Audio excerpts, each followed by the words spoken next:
Elementos internos del texto literario. Buen día, jóvenes. ¿Alguna vez se han preguntado por qué hay historias que nos atrapan desde la primera página y no podemos dejar de leer, mientras que otras simplemente no nos interesan? ¿Qué hace que una novela, un cuento o incluso una película nos enganche tanto que perdemos la noción del tiempo? La respuesta está en lo que vamos a ver hoy. El tema de nuestro video es los elementos internos del texto literario. Y les voy a decir algo que quizás los sorprenda. Conocer estos elementos no solo les ayudará a aprobar su materia, sino que también transformará completamente su forma de leer, de ver películas y hasta de contar sus propias historias.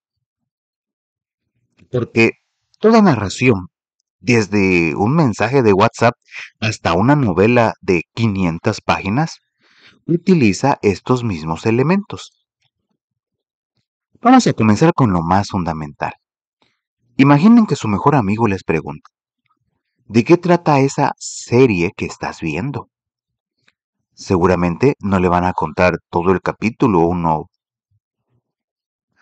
por uno, ¿verdad? Le dirán algo breve como, trata de amor, trata de una venganza, trata de zombies, tratan de robots que luchan contra humanos. Eso exactamente es lo que nosotros llamamos el tema central. El tema central es el asunto o motivo principal de la historia. Es como el alma del texto. Gracias a él, todos los demás elementos cobran sentido. Cada idea, cada hecho, cada detalle adquiere un significado porque están unidos con ese tema central. Para identificarlo en cualquier texto, solo tienen que hacerse una pregunta muy simple.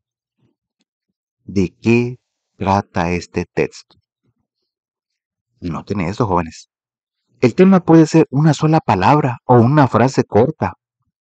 Muchas veces el título de la obra nos da una pista sobre cuál es el tema. Por ejemplo, si leen una novela llamada El amor en los tiempos del cólera, ya tienen una buena idea del tema central, ¿no es así? Ahora, déjenme compartirles algo fascinante. A lo largo de toda la historia de la literatura, desde los griegos antiguos hasta los escritores de hoy, ciertos temas se repiten constantemente. El amor, el odio, el destino, la venganza, la muerte, el valor, la búsqueda de la felicidad, entre muchos otros. ¿Y saben por qué? Porque son temas universales, son experiencias humanas que todos compartimos sin importar en qué época o lugar vivamos. Un joven de hace 2000 años podría enamorarse igual que ustedes hoy. Eso es lo poderoso de la literatura. Nos conecta a través del tiempo. Pero ninguna historia se sostiene solo con un tema. Aquí es donde entra el tema secundario. Estos son temas que dan soporte y estilo al tema principal. Imaginen el tema central como el tronco de un árbol y los temas secundarios como las ramas que salen de él. Varios temas secundarios se entrelazan con el tema central para hacer la historia más rica, más compleja, más interesante.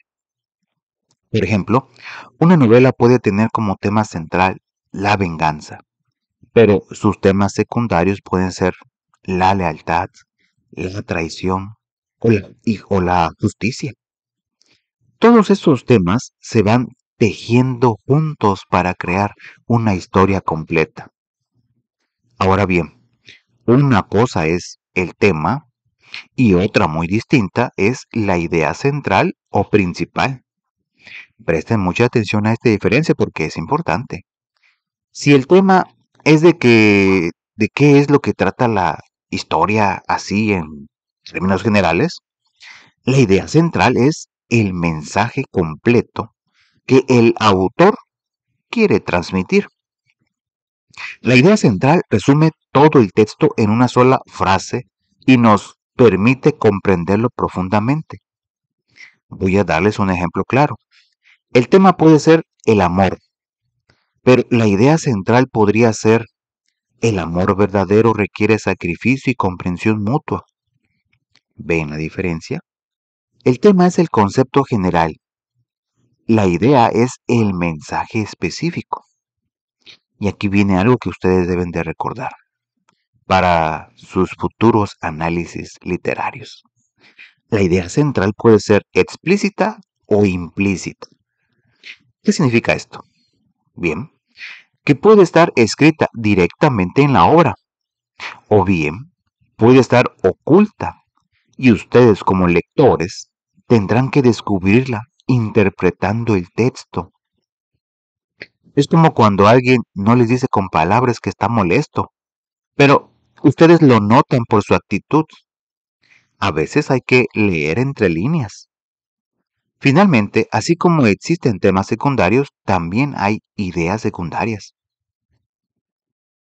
Estas son ideas menos importantes que la principal, pero que le dan fuerza, la amplían y la desarrollan.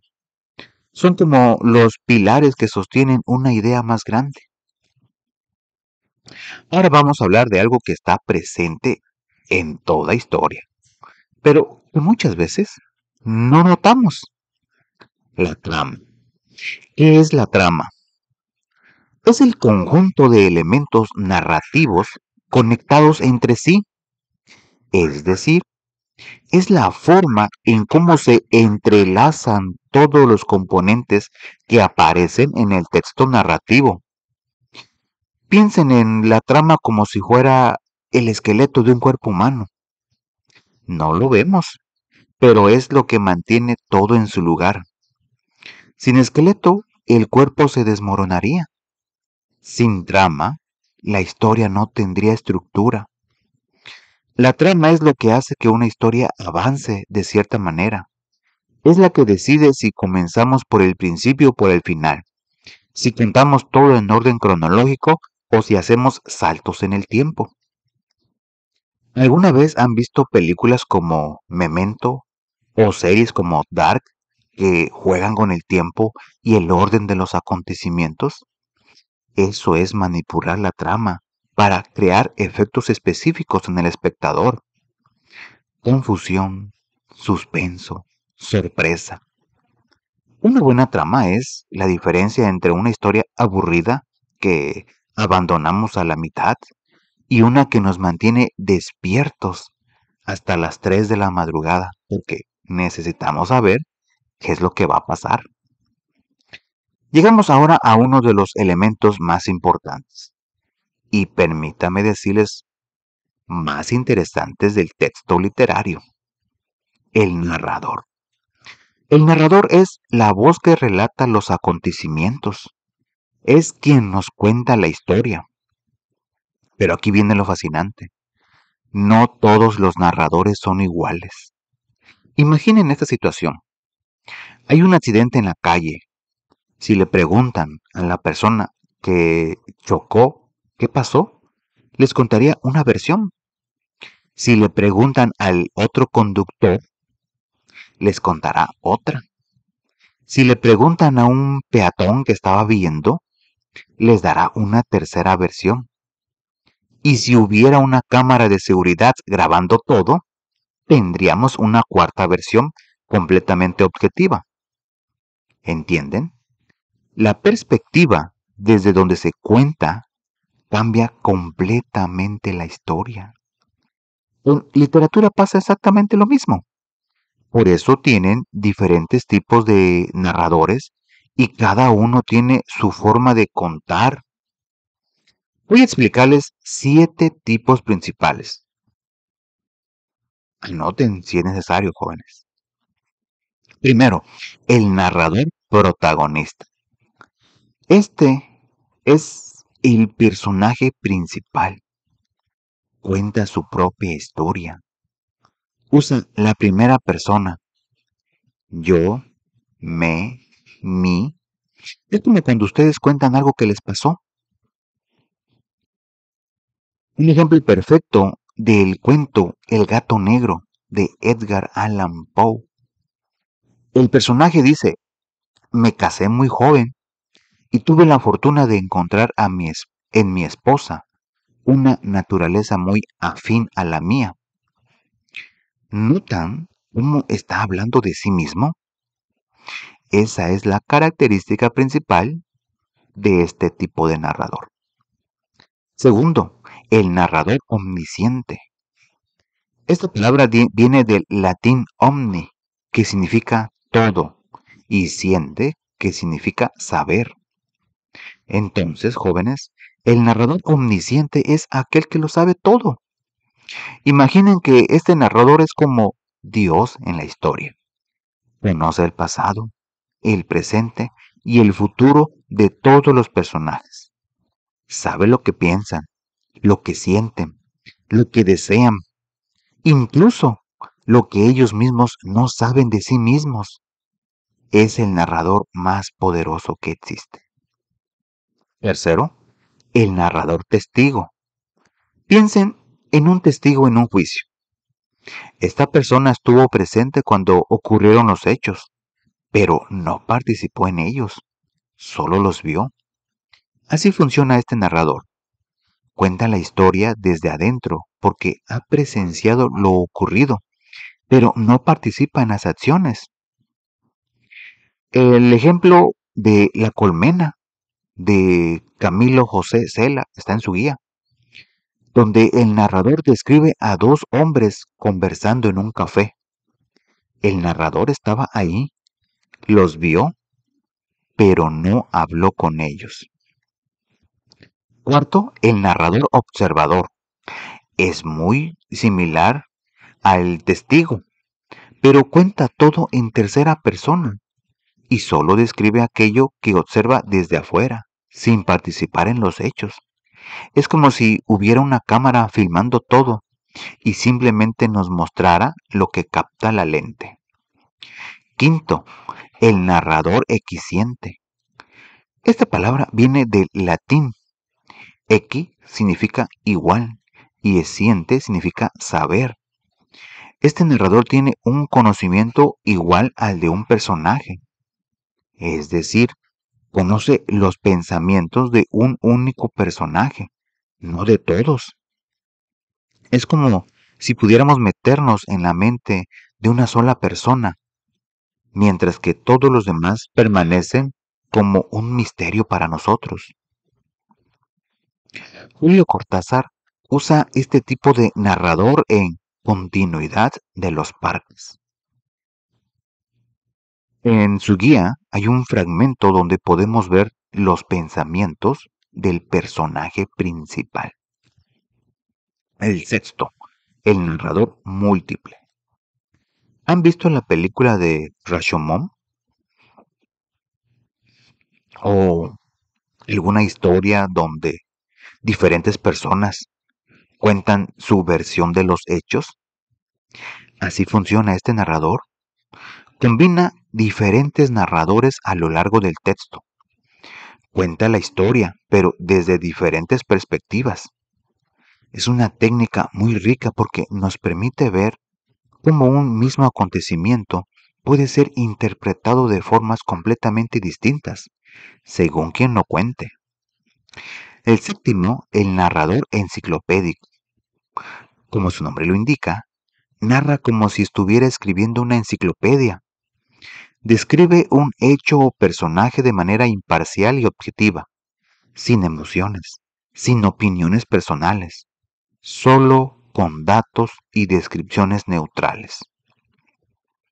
Entender qué tipo de narrador está usando un autor es crucial para comprender la historia completamente. El narrador no es solo quien cuenta, es también quien decide qué nos muestran y qué nos ocultan, qué sabemos y qué ignoramos. El narrador controla nuestra experiencia como lectores. Déjenme hacerles una pregunta. ¿Puede existir una historia donde no pase absolutamente nada? Por supuesto que no, ¿verdad? Y si existiera, ¿la leerían? Probablemente no. Esto nos lleva a hablar de las acciones. Las acciones son los hechos, los acontecimientos, los eventos que ocurren en la historia. Son esenciales para que la historia exista. Sin acciones, no hay texto narrativo. Al ir ocurriendo estas acciones, se va presentando el problema y, conforme avanza la historia, ese conflicto será resuelto. Por lo regular, y esto es importante que lo recuerden, el relato lleva un orden específico. Primero se presenta una situación inicial, después viene el desarrollo, donde ocurre el conflicto principal, y finalmente tenemos el desenlace, donde se resuelve todo. A esto le llamamos la estructura clásica de la narración. Pero ojo, les dije por lo regular, porque existen narraciones que presentan otro orden al momento de contar la historia. Algunos autores comienzan por el final y después regresan al principio. Otros hacen saltos temporales constantes. Es lo que llamamos jugar con la estructura narrativa. Cuando vean esto en un texto, pregúntense, ¿por qué el autor decidió contarlo así? Siempre hay una razón artística detrás de cada decisión. Y ahora, hablemos de quiénes realmente viven todo esto que estamos analizando. Los personajes. Los personajes son los seres que protagonizan o intervienen en la historia. Pueden ser reales o imaginarios. Eso depende del tipo del relato del que se trate. Pueden ser humanos, animales, objetos personificados, seres fantásticos. Las posibilidades son infinitas. Los personajes se clasifican de varias maneras. Primero, según su función dentro de la historia. Tenemos personajes principales, que son los que llevan el peso de la narración, los que tienen mayor presencia y desarrollo en la historia. Los personajes secundarios, que apoyan a los principales. Tienen cierta importancia, pero no son el foco central de la historia. Y por último, los personajes terciarios, que aparecen brevemente, cumplen una función específica y desaparecen. Por ejemplo, el mesero que le sirve el café al protagonista en una escena. También podemos clasificar a los personajes según su rol en la historia. El protagonista es el personaje central, el héroe o heroína de la historia. Es con quien generalmente simpatizamos como lectores y a quien seguimos a lo largo de toda la narración. El antagonista es quien se opone al protagonista. Aquí quiero aclarar algo importante. El antagonista no siempre es un villano malvado. A veces es simplemente alguien con objetivos diferentes o contrarios a los del protagonista. Puede ser incluso una fuerza de la naturaleza o la sociedad misma. El protagonista es el tercer personaje en importancia. Generalmente es un aliado del protagonista o alguien que cumple un rol significativo en el desarrollo de la trama.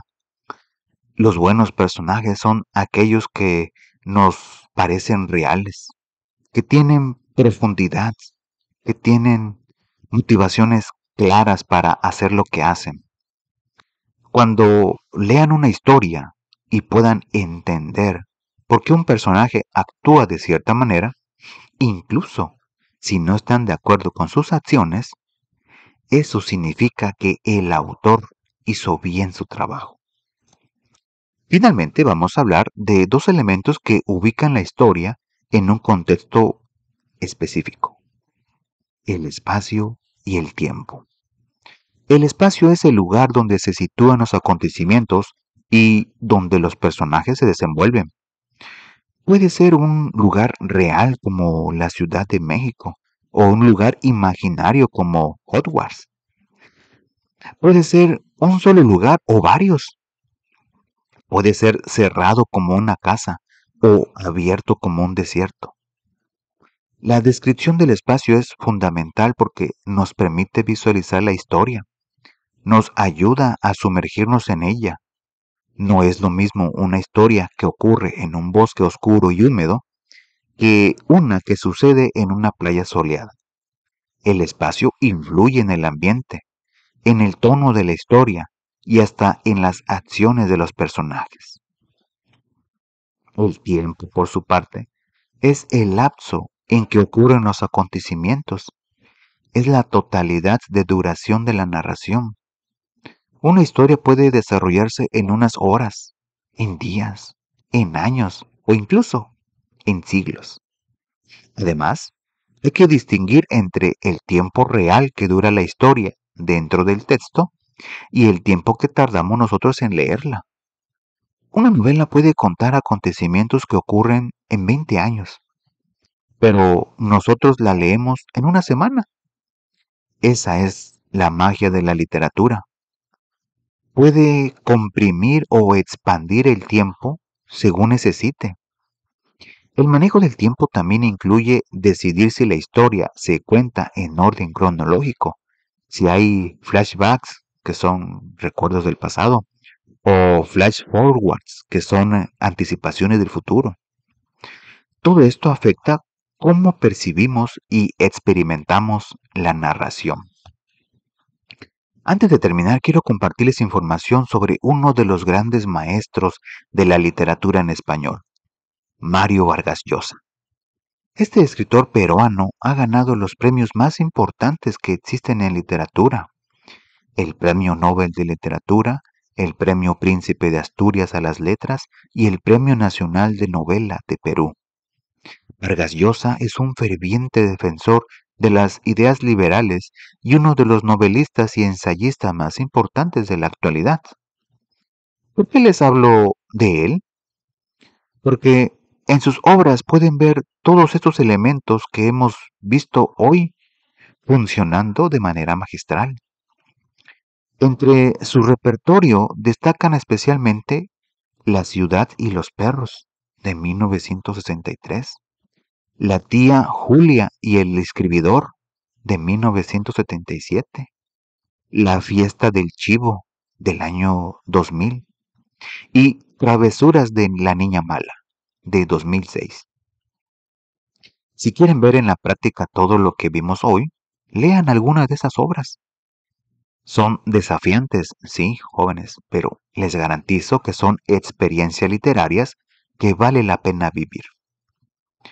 Bien, jóvenes, hemos llegado al final de nuestro video. Hoy exploramos juntos los elementos internos del texto literario, esas piezas fundamentales que construyen toda historia que leemos. Recapitulemos rápidamente lo que vimos. Primero, el tema central y el tema secundario, que son el corazón y el soporte de la historia. Luego estudiamos la idea central y las ideas secundarias, que resumen y desarrollan el mensaje que el autor quiere transmitir. Aprendimos sobre la trama, que es la estructura que organiza todos los elementos narrativos. Conocimos los 7 tipos de narrador, esa voz crucial que determina desde qué perspectiva se cuenta la historia. Comprendimos la importancia de las acciones como motor que hace avanzar la narración. Identificamos los diferentes tipos de personajes según su función y su rol. Y finalmente ubicamos todo en un espacio y un tiempo específicos. Ahora bien, déjenme decirles algo importante. ¿Por qué es relevante esto para ustedes? No solo porque tienen que analizarlo. Lo verdaderamente importante va más allá.